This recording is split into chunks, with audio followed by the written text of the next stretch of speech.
I haven't made a YouTube video in a hot minute, so I wanted to kind of like jump back on the bandwagon, I guess, and make one for INFPs in particular, because we struggle with a lot of stuff, and sometimes it's nice to just hear like a fellow INFP talk about the struggle, so that way you feel less alone. At least that's the way I feel. Um, okay, so today I was thinking about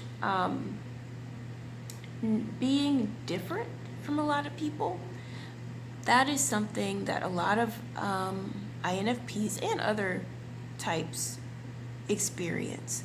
Just feeling a bit left out simply because we have opinions that aren't necessarily popular, tastes in music, and in hobbies that aren't necessarily the most popular things in the world.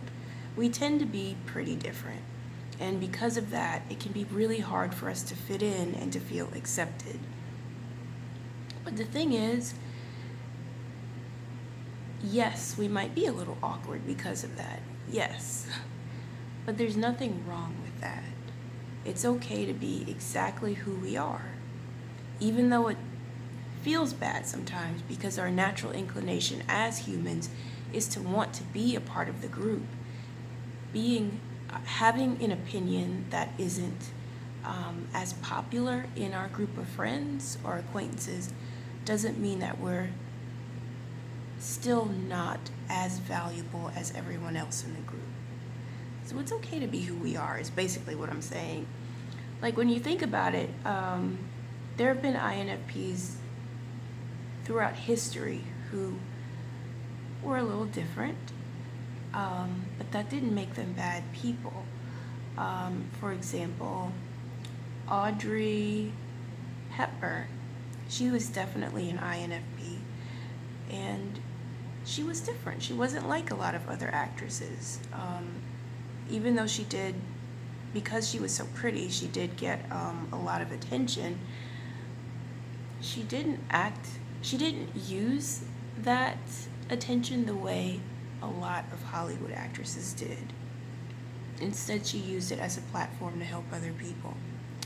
And then there are other people who may not necessarily have been INFPs, but they were very different, and yet the fact that they were kind of odd and sometimes awkward in comparison with their peers actually changed the course of history for the better. For example, there's Joan of Arc. She was pretty different.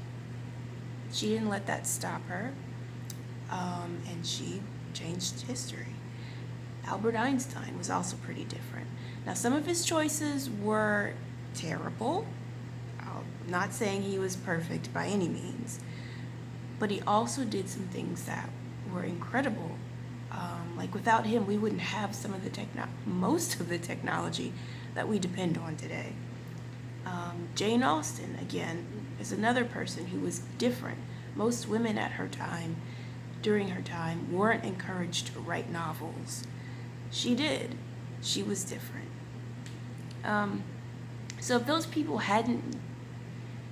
if they'd allowed themselves to shrink back, to let their awkwardness and fear of being unaccepted stop them from being who they really were,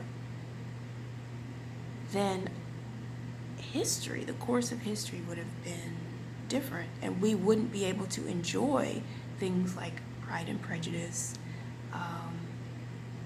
probably computer technology, thanks to Einstein, and I'm pretty sure some history in France would be a little bit different without Joan of Arc. So the point is, it's okay for us to be who we are, even if we feel awkward and like a black sheep. And if anyone else feels like, like they're on their own out there, you're not. This is something that a lot of us INFPs go through, and it helps when we kind of like band together and talk about it and help each other through it. So maybe that's something to try, like to find other INFPs online or in real life and talk about what it's like to feel a little bit left out because you're different. I keep using that word. And talk about ways to get through that. Okay, that's it. Thank you for watching and have a great day. Bye.